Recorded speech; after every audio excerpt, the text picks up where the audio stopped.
This podcast is produced by Outcomes Rocket, your healthcare exclusive digital marketing agency. Outcomes Rocket exists to help healthcare organizations like yours to maximize their impact and accelerate growth. Visit outcomesrocket.com or text us at 312-224-9945.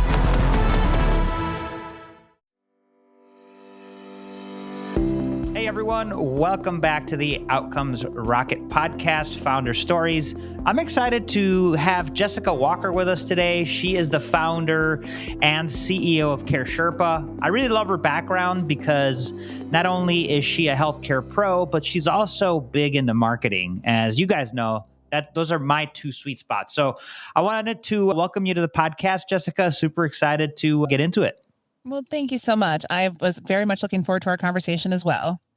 Love it. Love it. So look, Jessica, why don't we start off with telling us a little bit about your business, what you guys do, and how's it different, and why does that all matter?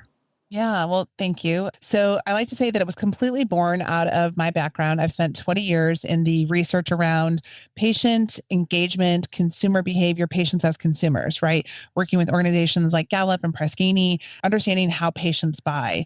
But then prior to my healthcare world, I was in hospitality. So I lead with a service orientation and a service heart.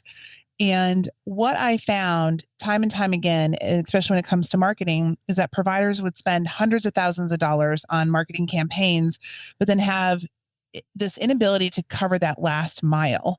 Like when somebody actually shows interest, picks up the phone, fills out the web form, and we seal the deal and close it. And when I surveyed the market to see what solutions were out there, I couldn't find that right combination of how do you present a high consumer experience while simultaneously managing it as a sales pipeline. So in a lot of ways, that's what Care Sherpa is about, is helping us get those patients across the line in that last mile. I love it. And if you invest the amount of money that is being invested in this space, yes, you got to get that last mile right. So when you think about how much you break it down by the price per, right? So you know that your cost per click, your cost per lead on all your marketing campaigns, but you're going to completely flush all those leads down the toilet and not even care to pick up the phone, then you might as well consider your entire marketing investment not worth it.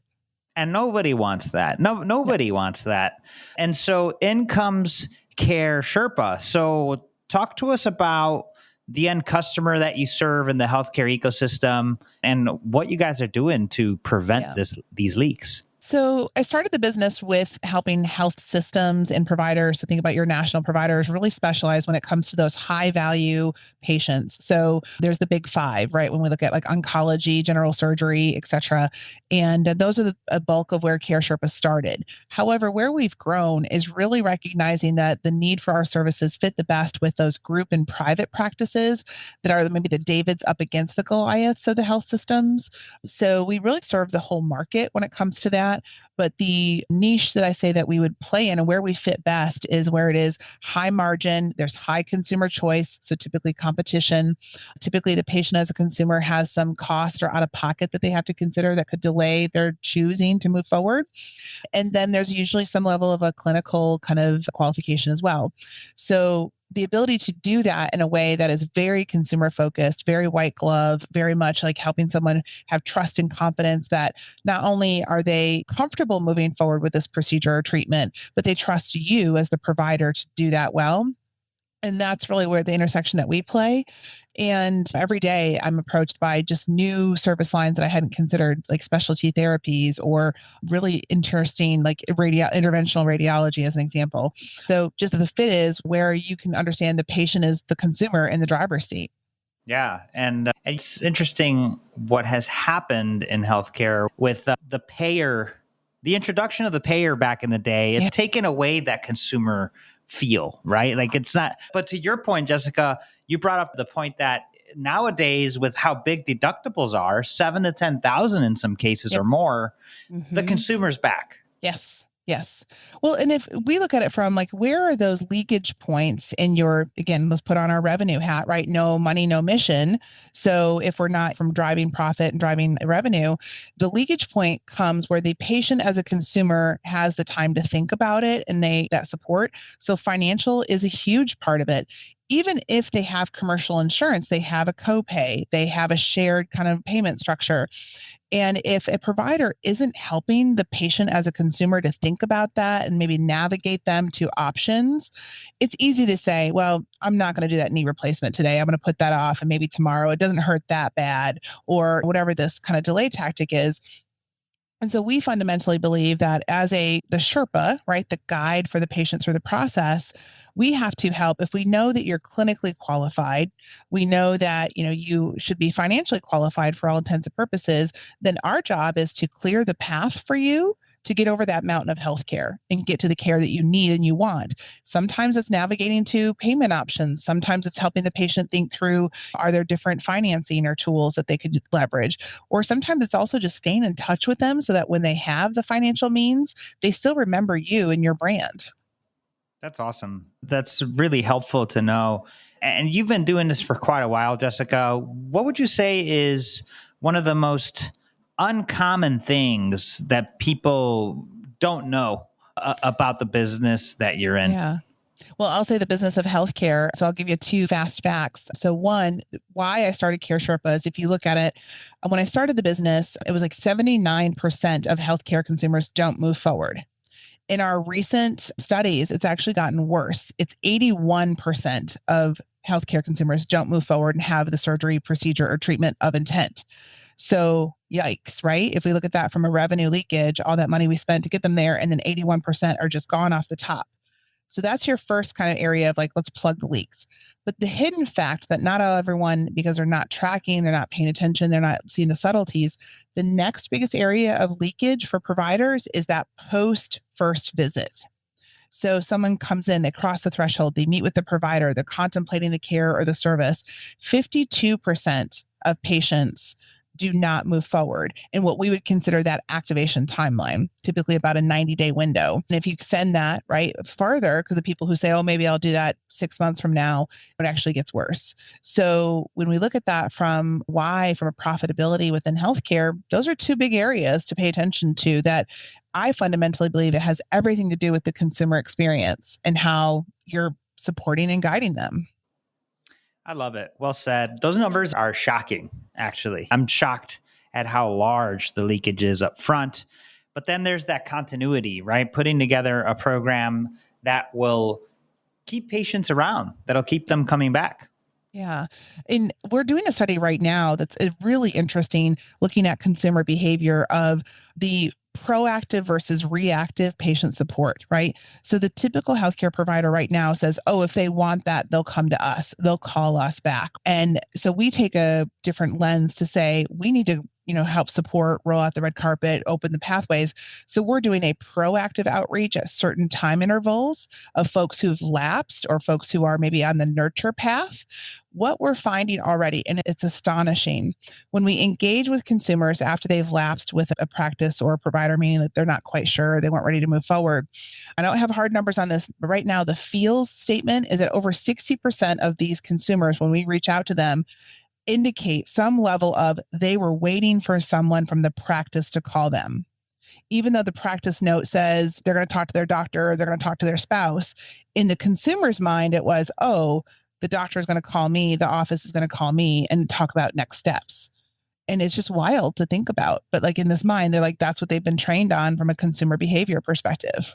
Totally. Yeah, there's a definite mismatch there. And look, Jessica, we can't have a conversation like this without talking about people, process, and technology. And so maybe this is an opportunity for you to share more about your solution, but what solutions are out there and what percentage of it is people and what percentage of it is tech, and are patients being receptive to tech?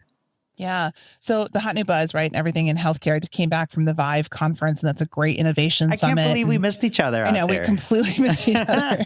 Um, but of course, all things AI, right? You saw how big the AI kind Totally. of summit Everything. area was, right? And Yeah. I was there Yeah. for it. I'm all for it.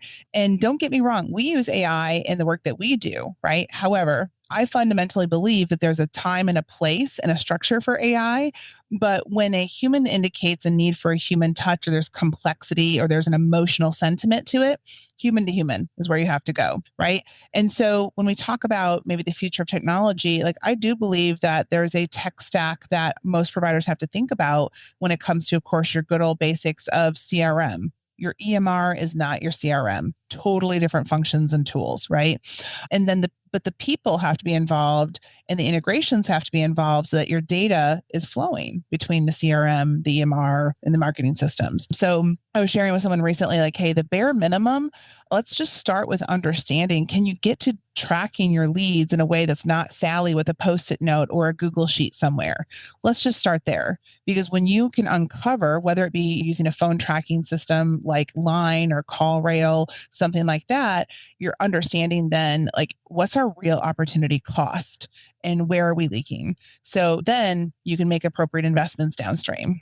Love that. No, I love your philosophy on that for sure, Jessica. And guys, there's huge opportunity to take your practice, your health system to the next level. That's why we have conversations like these. But look, shifting to the entrepreneurial focus of this session that we have, we love to learn from successful people. What would you say is your favorite business resource or business hack that you would recommend to our listeners, and why? I think if you're an entrepreneur, it's a very lonely place, right? So you are guiding your whatever your B2B, your B2C at the top is very lonely, right? The wind blows quite strongly. So for me, my hack has always been from the very beginning to find my tribe. So whether that be, I have a female entrepreneur group that I meet with on a monthly basis, that's accountability. And it is being able to like report up successes, failures, take the mask off and be real and vulnerable. It's not a BS club of like, oh, we're all killing it and crushing it, because some days you're not, right? So I'd say that's been one of my biggest like hacks or resiliency. And I think the second piece of it though just becomes having that reflection internally, which I have to do before I go to my group, right? So those two things, I think, from a resiliency and a mental health as a founder and entrepreneur is so critical, because no one else understands the place that you are in. And so having that tribe around you really gives you that. Huge. Get that tribe, folks. If you don't have them, get them. If you do, that's great. Well, That's great. You're doing it. yeah, or even evaluate if your tribe isn't working for. I just recently changed, True. and as your business grows, you ask that self, You "Am I being evolve. challenged?" Yeah, absolutely. Yeah. Yeah. I like one of my favorite quotes on that point, Jessica, is yesterday's systems won't serve tomorrow's needs. Yeah, And yeah, that's true for it's true. tribes. Yeah. So Well, and I forget who said it. I'm going to quote it terribly, but it's like you're the average of the people you surround yourself with. So when you're average, when you realize you're at the top of the class and the average, then it's time to move the switch bell curve. rooms. Yep. Yeah. Get out of that room. Run. Yeah. No, this is so good, Jessica. We definitely share some of the same thoughts there. Look, I want to make sure that people listening to this that have practices that are looking to get to the next level, reduce that leakage, know where to get in touch with you. So what's the best place our listeners can get in touch with you, and tell them a little closing thought there? Yeah, absolutely. I've been on LinkedIn apparently 18 years as of last week. So I'm on LinkedIn and easy to find. You're an OG. You're a LinkedIn OG. I have actual Jessica Walker in the path there. So yes, easy to find Jessica Walker, Nashville, Tennessee, Care Sherpa. Our website is caresherpa.com. But then would love to, and just a quick little tidbit to your listeners, no pressure, no salesmanship. But if you just want an assessment of how you're doing, we're happy to do mystery shopping and actually pressure test your new patient experience and compare you to our benchmarks. See, hey, here's where we see, with 3 phone calls, I can tell you where you're probably leaking revenue. Wow. Folks, I just take Jessica up on that, because that's no strings attached, no cost. Get to know where you're at. That's where it starts. So Jessica, I love that offer for our listeners. Thank you for that so much. And folks, check out the show notes for all the ways to get in touch with Jessica. We'll include her LinkedIn page, her company website, and all the ways you could get in touch with her for this assessment. And Jessica, thanks so much for being with us. This was a lot of fun. You too. Thank you. Bye-bye.